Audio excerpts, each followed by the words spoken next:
Good day, and welcome again to Learning Pharmacology with me, Nurse Myron. For today's learning activity, we will be discussing a very important topic in our practice: drug computations in nursing practice. For our full disclosure, I am not affiliated with any of the manufacturers of the drugs or other items in this lecture. The mention of such brand names are only in passing and for educational purposes only, and are not for commercial promotion. I have no actual or potential conflict of interest in relation to this presentation. So let us begin with our introduction to drug computations. As nurses, we know that drug administration is the bread and butter of nursing practice, especially when we work in hospitals. A major portion of our time that we spend on the floors or in the wards are used in administering, computing, and educating about the different kinds of medications that we give to our patients. That is why it is essential for all nurses to know by heart, not just to memorize, the classic 5 R's of medication administration. We all know that we should be giving the right drug to the right patient on the right time, using the right route, and of course, the most important right for our discussion today, with the right dose. Through the years, these R's have expanded from the basic classic 5 R's. So now we also consider the right documentation, where we chart the time the drug given to our patients, and of course don't forget to affix your signature. We should know the right reason for giving the drug, as some drugs may have multiple effects. Of course, we should have the right assessment or the right history taking for our patients, most especially for allergic reactions and other drug-to-drug interactions. We should monitor for the right response of the patient. It is not enough that we simply administer the right drug and then that's it. We should always go back and check if the patient is experiencing any untoward events after administering the drug. This is where right evaluation also happens. And of course, as nurses, part of our responsibility is to give right patient education by providing them with health teachings on what they can do, what they can eat, what they should avoid in relation to the drug that we administer to them. And a very important right for the patient is their right to refuse. If they do not want to take any drug or to receive any medication that has been ordered to them, as long as it is within the legal boundaries of our practice, then we should respect that right.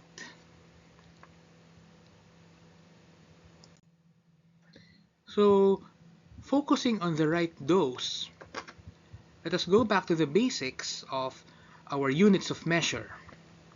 So, at this point, probably most of you are already aware that 1 gram is equivalent to 1000 milligrams or mg. Okay? 1 liter is equivalent to 1000 milliliters or ml. 1 kilogram is equivalent to 1000 grams, and 1 milligram is equivalent to 1000 micrograms. So please take note, my dear nurses. Nowadays, the standard abbreviation for microgram is mcg. We have already removed the Greek letter mu, okay, the mu g as the shortcut for microgram to avoid any medication errors, especially in computation and in conversion. So as we can see here, these units of measure have a factor of 1000. So the kilo unit, the base unit, the milli unit, and the micro unit, whether it is weight or volume, no? So there are many other units of measure that are used in the metric system. However, for healthcare, for medicine, of course, for nursing practice, these are the ones that we commonly use. The base unit times 1000 becomes the kilo unit, like gram, kilogram, no? The gram, you convert it to milligram, so again, factor of 1000, and then another factor of 1000, you have the micro. So other conversion basics that we should always remember: 1 kilogram is equivalent to 2.2 pounds. The abbreviation for pounds is LBS, or libras.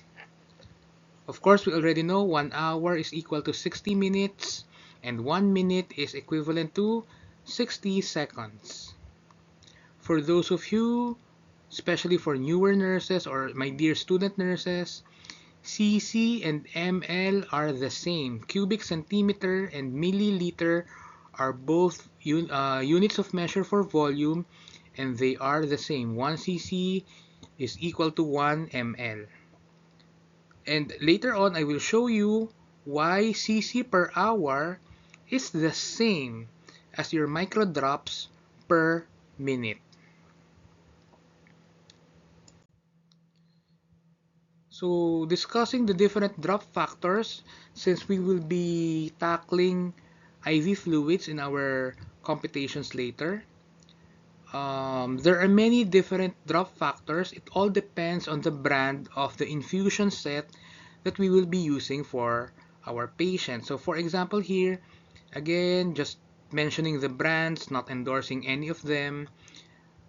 It used to be macro sets, or the infusion sets made by Abbott, Bibron, and Hospira have a drop factor of 15, while Miniflon has a drop factor of 20 for the macro set. Okay. Take note also that one drop is equivalent to 4 micro drops, and micro sets, or the infusion sets that we normally use for pediatric patients and for high alert medications such as your inotropic agents, have a standard and fixed drop factor of 60 microdrops per ml regardless of the brand. What is important that I want you to remember, my dear nurses, is always check the packaging. The drop factor should be indicated in the label.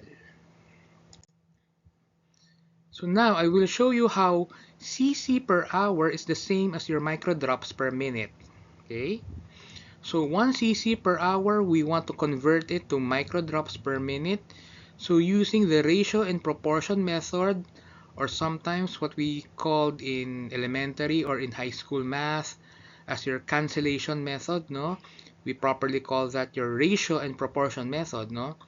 So convert cc 1 cc per 1 hour to microdrops per minute.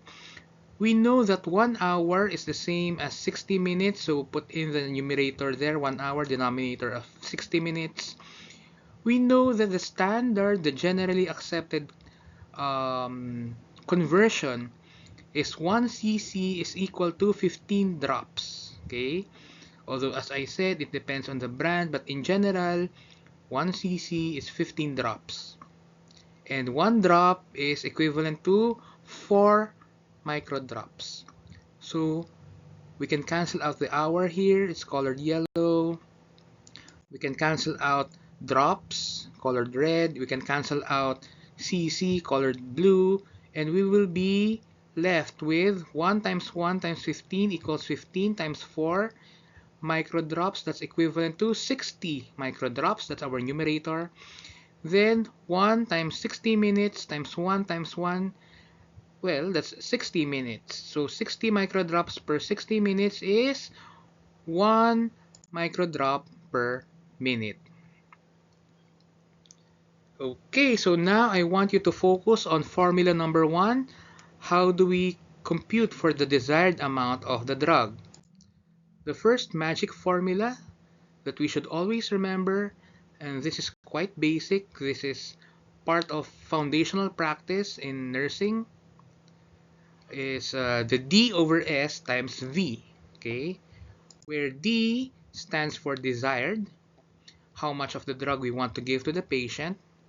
The stock is how much of the drug is readily available in the preparation, whether that's tablet, liquid as in IV, liquid as in syrup, and any other preparation available. And V stands for the volume. So let us use the formula for our exercise number 1. So the physician ordered start ceftazidime 500 milligrams now after negative skin test, if that is still the practice in your hospital, through IV, then every 8 hours. So looking here at the picture of a sample of ceftazidime under the brand name Zeftacare, so a locally available brand here in the Philippines, the available preparation is 1000 milligrams, or you can see here in the label, 1 gram of powder to be diluted in 5 ml of diluted or distilled water, as indicated in the drug literature. So we have already identified the stock dose as 1 gram, or converted to 1000 milligrams. So using the formula D over S times V, we can now input the desired based on the order of the doctor is 500 milligrams, the stock is 1000 milligrams, and the volume is 5 ml as indicated in the package insert or the drug literature. So by putting in the given into our formula, 500 divided by 1000, that is 0.5 or 1 half, multiply it by 5, results to 2.5 ml. So we should be administering 2.5 ml of the drug ceftazidime to our patient now, then another 2.5 milligrams of the same drug every 8 hours. So that's quite easy, right? So we now move on to something more difficult, which is computing for the drops per minute of our IV fluids. So for this, let us memorize the magic formula number 2, or the volume over time multiplied by the drop factor. It will result to the X drops per minute, which we are looking for our patient when we administer the IV fluid. So shortcut V, again volume, it should be in ml, or cc if you want to use cubic centimeter. It's the same as I said earlier. The denominator is T, or time. Of course, it's always in minutes. And the drop factor is always a given. As I said earlier, it should be in the packaging of the infusion set, or the macro or micro set, or even in the calibrated volumetric chamber. Popularly, we call it your soluset. So let us now try using this formula with exercise number 2. So the physician ordered an IV fluid to start IVF. So IV fluid with plain normal saline solution of 1 liter times 12 hours. So meaning we need to consume this entire bottle of 1 liter or 1000 ml within 12 hours. So we know that the infusion set available in the hospital has a drop factor of 20. Okay? So the question now is, how many drops per minute will we run the IV fluid?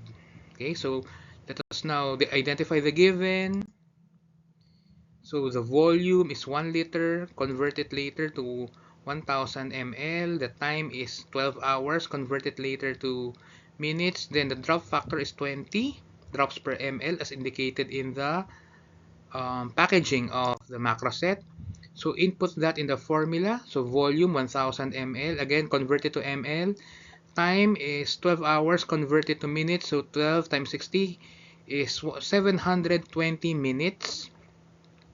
Of course, the drop factor is already a given, 20, so input it there, everything. 1000 divided by 720 is equal to 1.3888. Multiply that by the drop factor, and we end up with 27.777 bar, or if you want to round it off, it will result to 27.78 drops per minute. Okay, so in normal practice, in the general floors, 27.77 is already rounded up to 28 because, of course, you cannot count a 0.77 drop per minute. That's very difficult for a human person to do. However, if you are fortunate enough to have your infusion pumps readily available at the bedside, then you can simply input 27.77 as the rate that you will be infusing the fluid to your patient. So in essence, 27.78 is correct. 27 or 28 is also acceptable for manual measuring of the drop factor.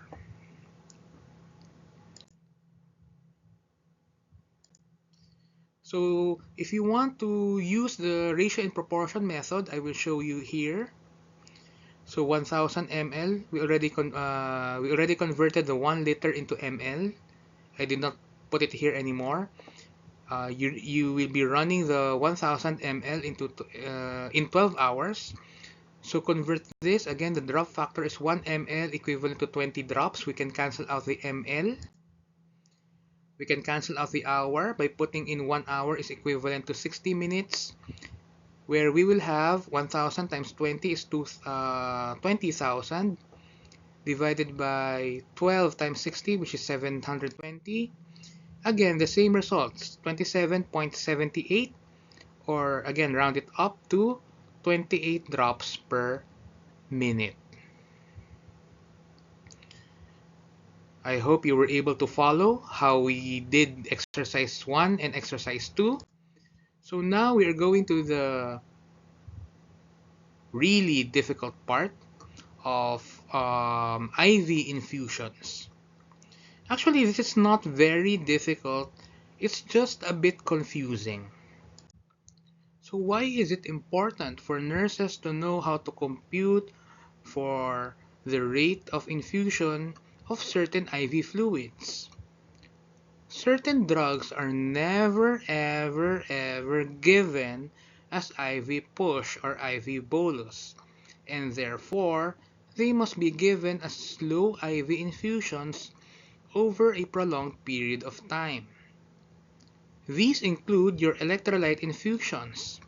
We all know that potassium chloride is never ever given as IV push because it will result in the instant death of the patient. Other electrolytes like magnesium sulfate, calcium gluconate, and even sodium chloride are also given as slow infusions.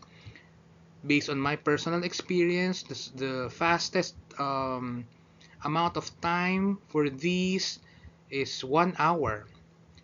That's already considered as rapid potassium correction over a period of 1 hour. 1 hour, never ever given as direct IV push. Now, the highlight of our discussion for this lecture are your inotropic agents or your adrenergic agonists, alpha and beta adrenergic agonists, namely your dopamine, your dobutamine, and your norepinephrine. So very quickly, these drugs are indicated for severe hypotension, for shock, because they stimulate the alpha and the beta receptors in the heart and in the peripheral blood vessels, which results in increased cardiac contractility, increased electrical conductivity of the heart, and increased peripheral vascular resistance, which all results in increased blood pressure. So here are photos of some of those inotropic agents like your dopamine. A common brand name is your Dopamax. Dobutamine, the brand name, one of the brand names available here is your Dobutrex. And norepinephrine. The popular brand name here in the Philippines is Levofet. In fact, sometimes even physicians use the word Levofed instead of the generic name norepinephrine because it's quite difficult to pronounce, especially during emergency situations like code. So the physician may order you, nurse, give Levofed so and so amount in so and so fluid with your dose of 0.5 mkm. So always remember, Levofed is the popular brand name for norepinephrine. So when computing for these drugs, we always use magic formula number 3. So again, to help us in successfully computing for the drugs that we administer to our patients, we should memorize this. We should know this by heart. It's quite confusing. It's quite scary the first time you look at this. But if you get to know this formula by heart, it's going to be easy. Okay, so we are looking for the rate of infusion or the ml per hour, which is equivalent to the dose measured in microgram per kilogram per minute, or we abbreviate this as mkm. Multiply this by the body weight of the patient in kilograms. Multiply this by time in minutes. The denominator is the concentration of the inotropic agent. So this is measured in microgram per ml. Okay, so I took the liberty of using different colors. So again, you can see it here, rate of infusion ml per hour, dose is mkm, body weight in kilogram, time in minutes, and your concentration in microgram per ml.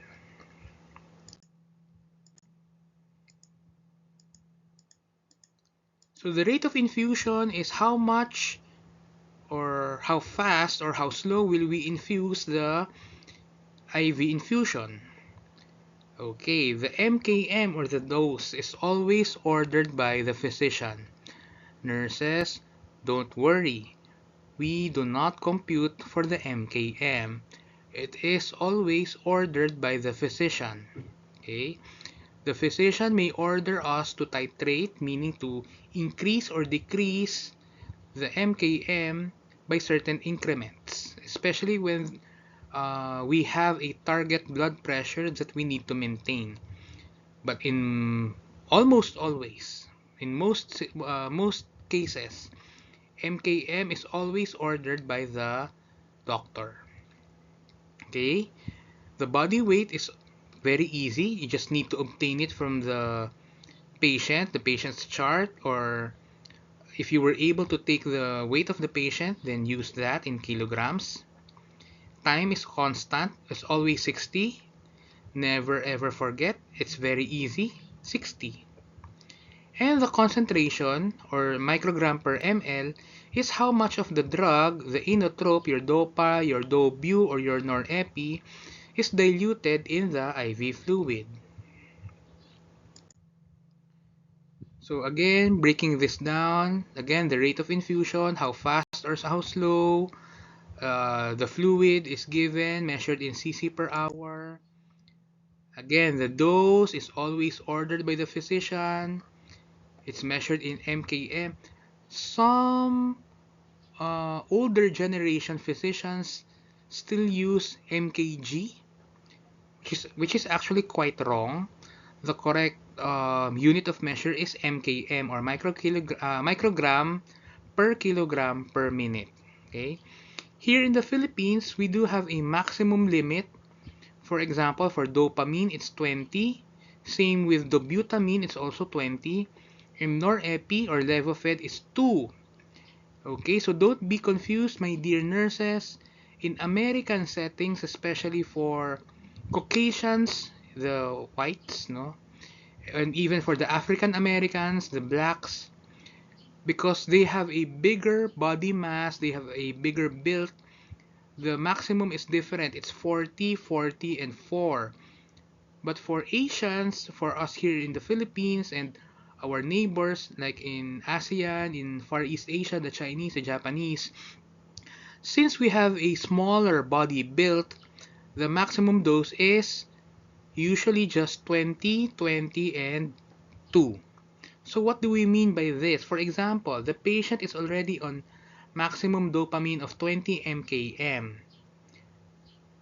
If you add any more to that, like making it 21, 22, 23, there will be no more additional therapeutic effect to increase the blood pressure of the patient. You are just wasting the drug. So once you have reached 20 mkm and the blood pressure is still down, then you need to refer the patient to the physician, and the physician may order an additional inotrope, like example, additional dobutamine or additional Levophed, or change the medications altogether. So again, here in the Philippines, applicable only here locally, maximum dose of DOPA is 20, Dobu is 20, and norepi is 2. The weight is always in kilograms. You can obtain it from the patient's chart or from the history of the patient. And time is always 60, period. Don't argue about it anymore. Now this is the tricky part, the concentration. Again, how much of the drug, the DOPA, the Dobu, or the Levophed is in the medication, or of that medication is incorporated in the IV fluid. So we measure it in milligrams or in weight, we convert it to micrograms, and we incorporate it or we dilute it in how many ml of the IV fluid. So for older generation nurses, you may recall, again, I'm just mentioning this in passing, during the 90s when there was a children's party, birthday party, or even Christmas party, there is this Sunny Orange concentrated orange drink, also available in grapes and even in strawberry, I think, where the concentrated juice, which is very, very sweet, very concentrated, needs to be diluted in a large amount of water before we can give it to the party guests, no? So think of it that way, that these drugs are very concentrated and need to be diluted first in an IV fluid before we can administer it to the patient. Okay, so here in the Philippines, older practice, especially of older generation physicians, they used to have what we call as your standard single dose, which often is the same as the stock dose of the drug. So for dopamine, the available is 200 milligram in 1 ampule. So the standard single dose is 200 milligrams. Dobutamine is 250, so the standard single dose is 250 milligrams. Now the tricky part here is the norepinephrine or the Levophed, because the brand Levophed comes in either 2 milligrams per ampule or 4 milligrams per ampule. Based on my readings, there are now other brands that come in 8 milligrams per ampule or even per vial. But in standard classic practice, the standard single dose is still 4 milligrams. Okay, so where does this come in? Sometimes the doctor will simply order start DOPA drip, double dose at 5 mkm. So this is the practice of older generations of physicians. When they say double dose, you simply multiply the single dose times 2. So 200 times 2 that is dopamine 400. Okay, so dobutamine double dose is 500. Norepi double is 8. In very rare cases, some physicians would even order dopamine quadruple, and that would be 800. Although nowadays we are trying to deviate away from that old practice where we want the physicians to clearly indicate the exact milligrams of the drug that they want to be administered to the patient. Anyway, so we're just mentioning this in passing for the benefit of discussion. So again, recall our formula. Our rate of infusion is equivalent to the dose always ordered by the doctor times the weight in kilograms times 60, okay? All over the denominator of your concentration or microgram per ml. Okay, so I graphically presented it this way, where you have the rate of infusion is the rate by how fast or how slow the nurse controls the IV fluid. The dose is ordered by the physician here. You can see MD. The weight in green is, of course, the kilogram of the patient. Time is 60. That's constant. No more question about it. And the concentration here in light brown points to the IV bottle or the IV fluid.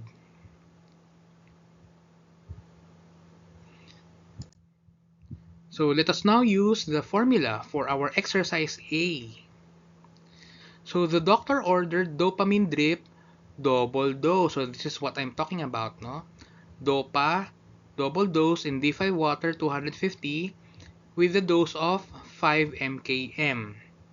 The estimated body weight of the patient is 50 kilograms. So let us now again recall the formula. So here I'm flashing it again.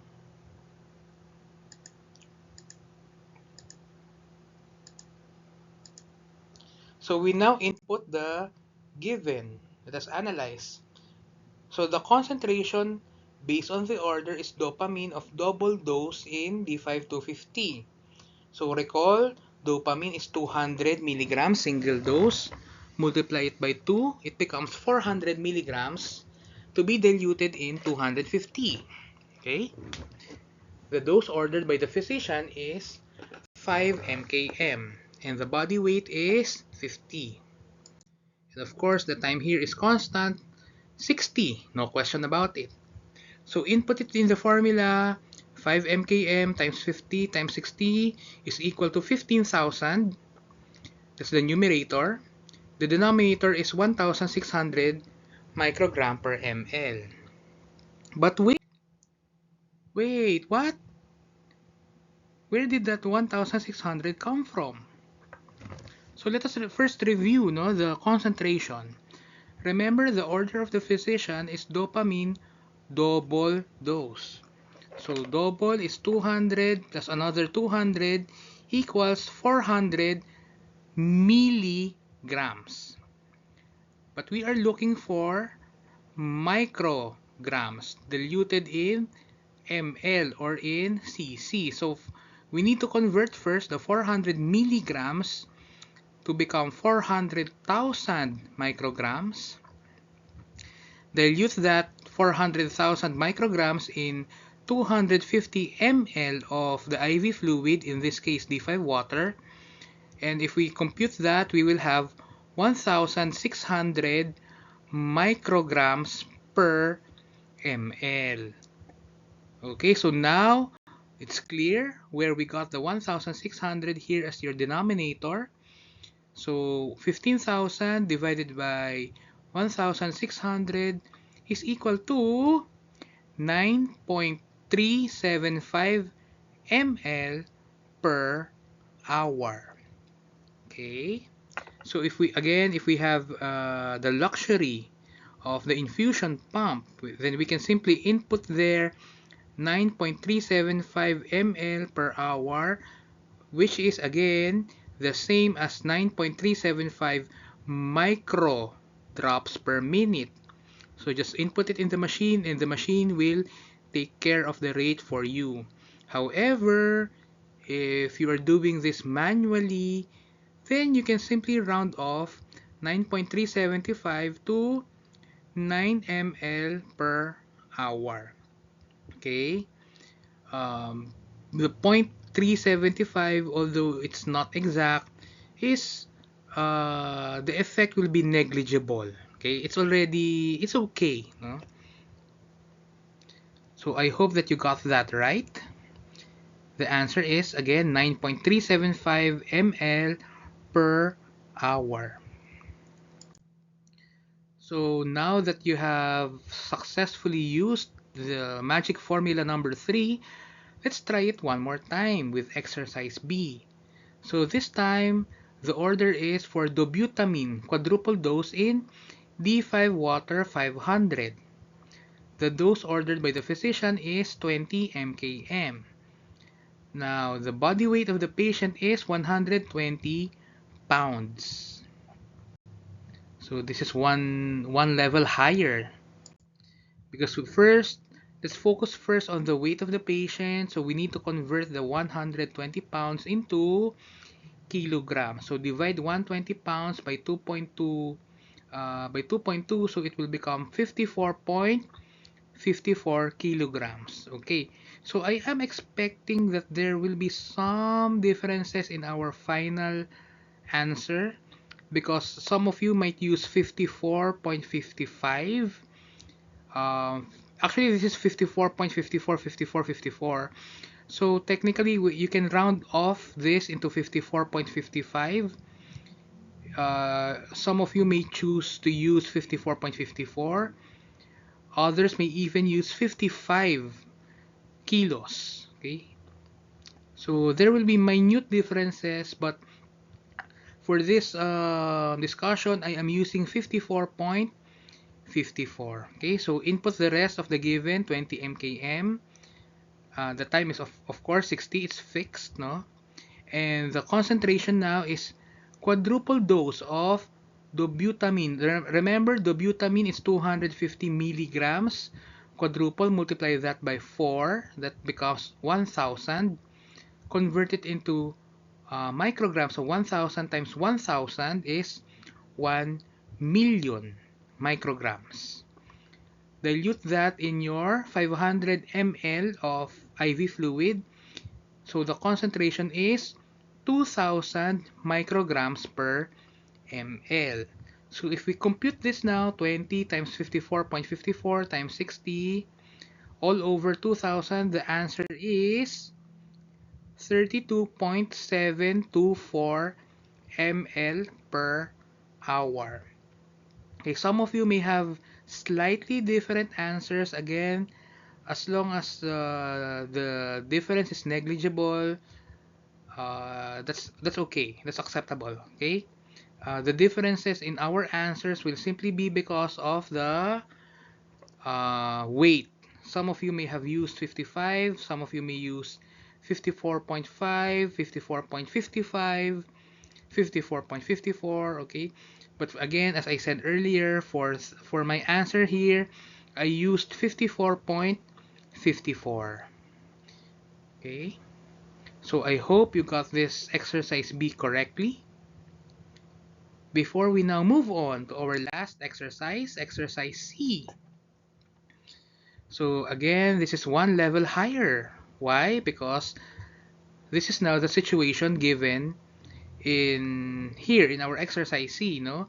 A 64-year-old male with a body weight of 50 kilograms, status post cardiopulmonary arrest, ACLS done, revived but hypotensive, BP of 40 palpatory.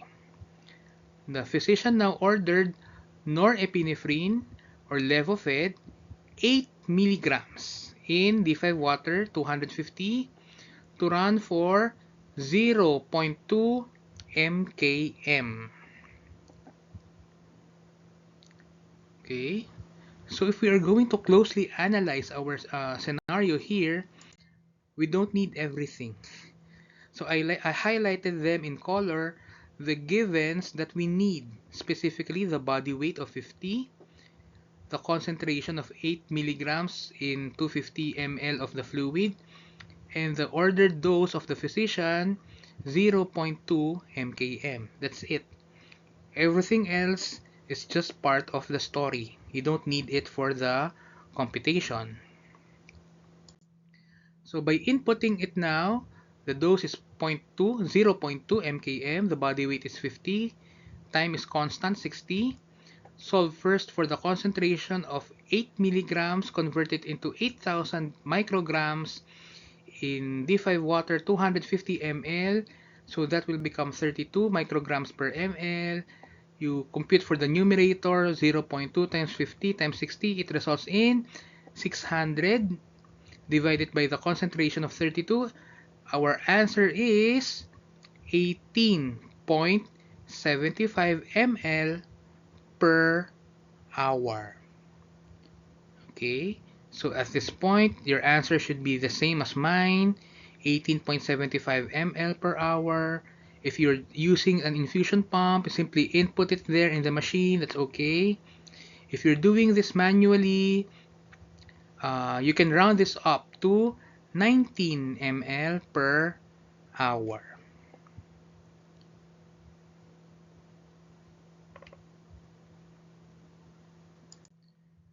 In summary,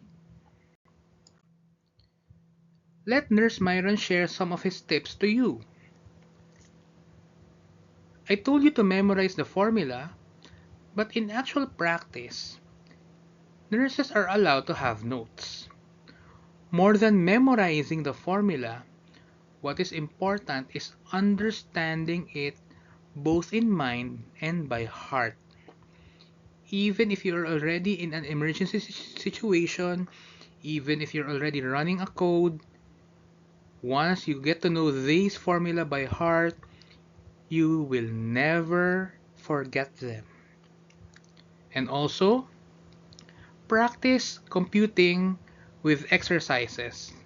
It keeps your mind sharp and allows you to do practice exercises. Yes, we nurses are good, but we do have limitations. Previously, I always suggested to my students and my trainees to keep a copy of the formula in your wallet or even behind your ID card.